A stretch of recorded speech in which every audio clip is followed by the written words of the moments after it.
Buongiorno a tutti ragazzi, qui alle mie spalle vedete la nuovissima Mazda MX-30, un SUV elettrico, il primo esperimento di Mazda. Ma cominciamo subito perché c'è tantissimo da dire. Io sono Matteo Valenza, benvenuti in questo nuovo video.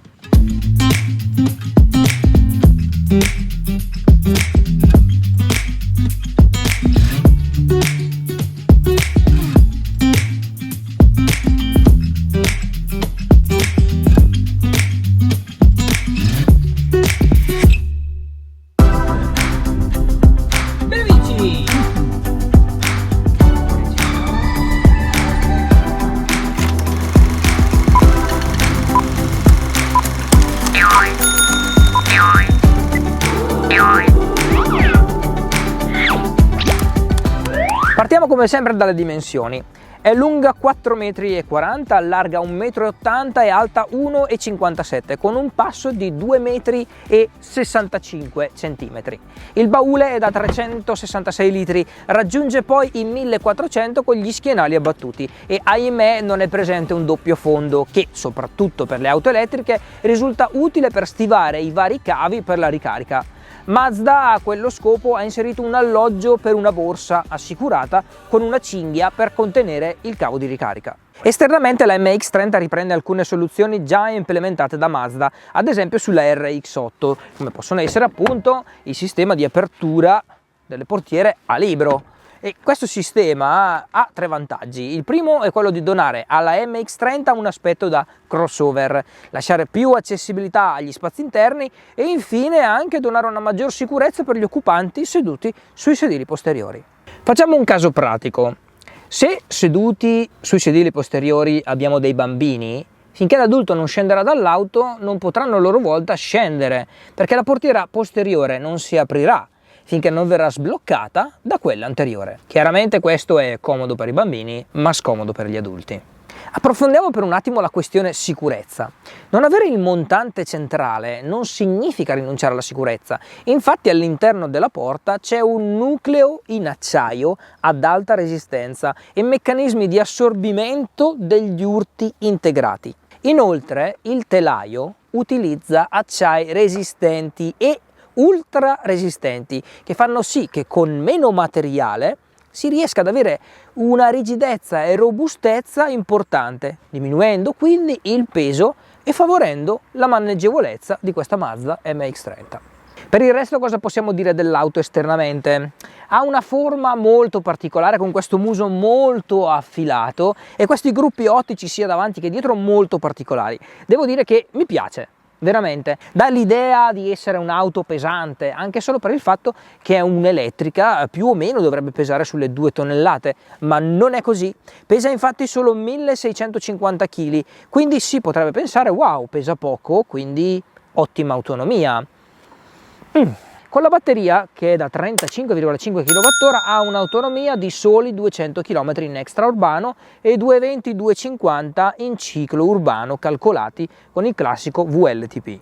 Mazda, a seguito di uno studio fatto in collaborazione con una università di Tokyo, crede di aver trovato il giusto equilibrio tra batteria, peso, autonomia e ciclo vitale per contenere le emissioni di CO2 durante tutto il ciclo produttivo e di vita dell'auto. Almeno questa è stata la giustificazione per aver inserito una batteria da 35,5 kWh, ma non lo so, io avrei preferito avesse almeno un'autonomia da 300 o 400 km.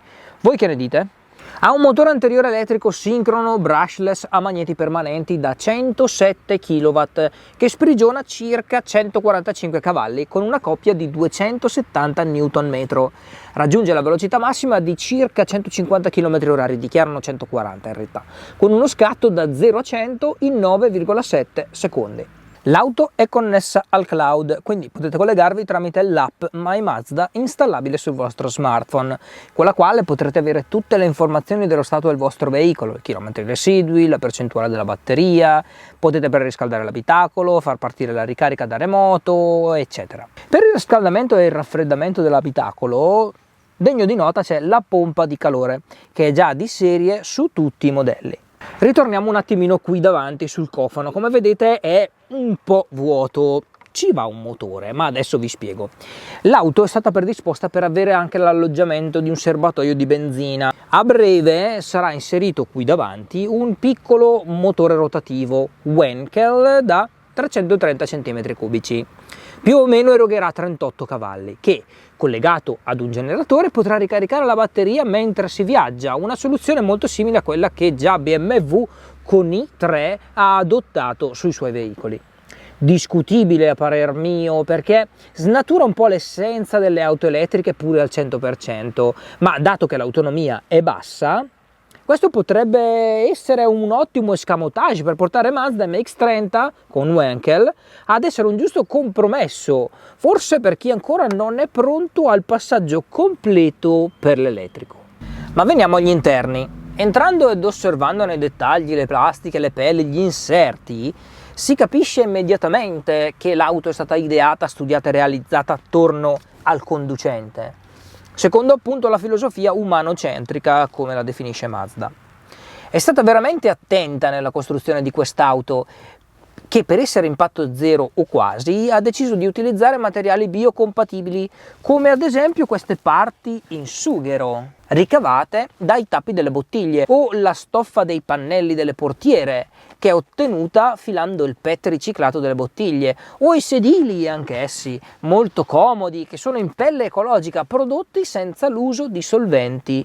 E in generale devo dire che Mazda è riuscita veramente a stupirmi positivamente. Proseguiamo con la strumentazione. Davanti abbiamo il classico display LCD da 7 pollici, tachimetro ibrido, da una parte analogico e da una parte digitale, molto piacevole devo dire, e il guidatore può tenere sempre sotto controllo le informazioni più importanti come la temperatura della batteria della ricarica, la telemetria. Come a grande sorpresa, sopra, proiettato sul parabrezza, è presente anche un head-up display che mostra le classiche informazioni base, la telemetria, le direzioni da seguire ed infine anche gli allarmi di sicurezza.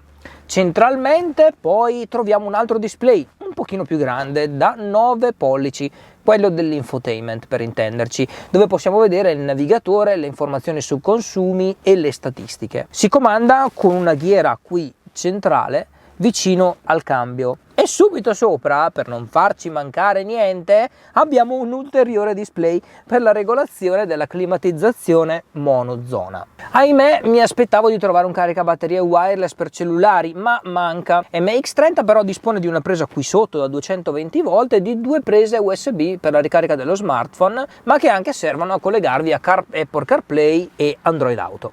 L'auto ha un buon grado di insonorizzazione, non si avverte il rumore del rotolamento dei pneumatici e neanche il fruscio aerodinamico. Poi è dotata di un sistema di altoparlanti Bose ad alta fedeltà e devo dire che suona veramente molto bene, l'ho provato a fondo, e anche a volume massimo non si avvertono vibrazioni di alcun genere. Le casse poi, oltre a riprodurre la musica, riproducono anche il suono del motore a benzina, cioè per capirci accelerate e sentite il brum brum.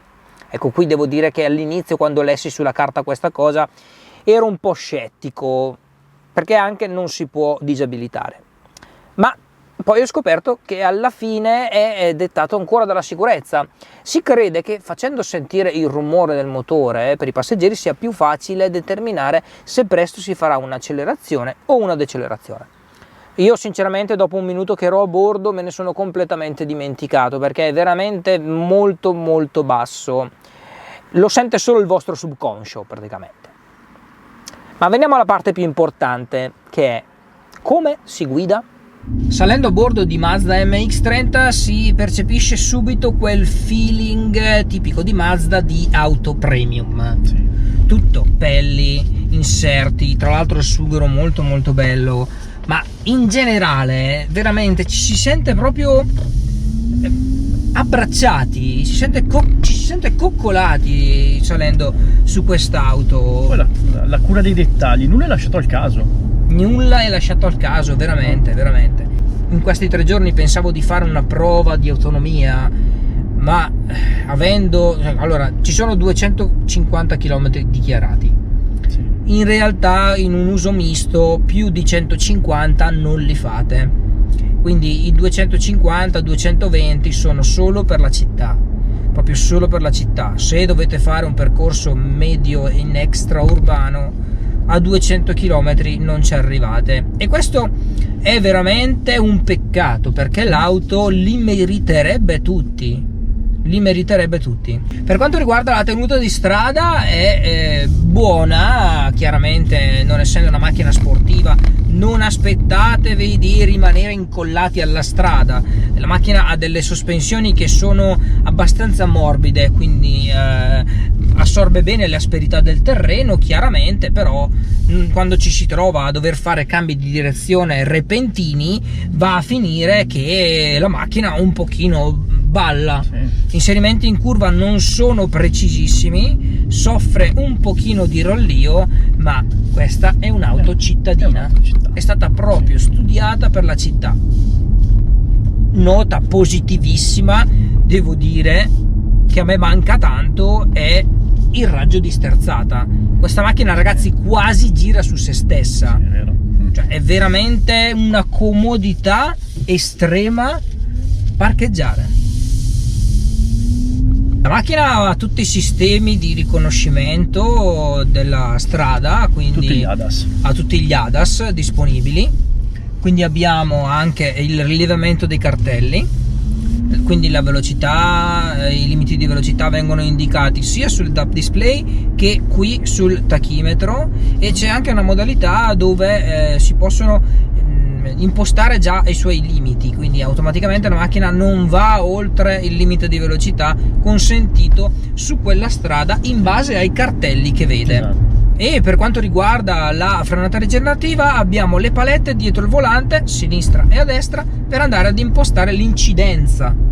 Abbiamo un completo veleggio e poi abbiamo una frenata rigenerativa minima e una un pochino più incisiva. È un peccato che non abbiano inserito la frenata rigenerativa completa, quindi diciamo il one pedal drive experience. È veramente un peccato, anche lì potevano recuperare ancora un pochino di energia in più andando ad inserire il one pedal drive. Dicono che è innaturale frenare rilasciando l'acceleratore. Esatto, perché non si ha il piede d'appoggio. Non si ha il piede d'appoggio, infatti, in caso di una frenata d'emergenza. Quando avremo anche il motore da 300 cc che alimenterà la batteria, sì, allora lì sarà veramente l'auto giusta. Probabilmente, sai che stavo pensando anche che potrebbe interessare ad Arisa questa macchina, sì, anche perché il prezzo non è super esagerato, no. Con gli incentivi si riuscirebbe a portare a casa almeno 30.000 euro. Sì, è d'allineamento con tutti gli altri. Esatto, assolutamente in linea. Assolutamente in linea. Se dovete comprare per esempio una Golf, io preferirei il Mazda. Sì. Ma adesso veniamo ai prezzi e tiriamo le conclusioni. Per avere una Mazda MX-30 super accessoriata si arriva a spendere 40.000 euro circa. La versione base, che comunque ha già veramente tanto, costa 34.900 euro al listino, poi magari uno sconticino in concessionaria ve lo fate fare comunque. Poi ci sono anche gli eco-incentivi, quindi un saltino in concessionaria io lo farei. L'unico neo è appunto di non avere dai 300 ai 400 km di autonomia. Spero che la mia recensione vi sia piaciuta, grazie per aver guardato il video fino alla fine, grazie Mazda Italia per questi 3 giorni con MX-30, devo dire che veramente mi è piaciuta e mi avete stupito tanto. Ci vediamo al prossimo video, iscrivetevi al canale e lasciate un commentino, ciao!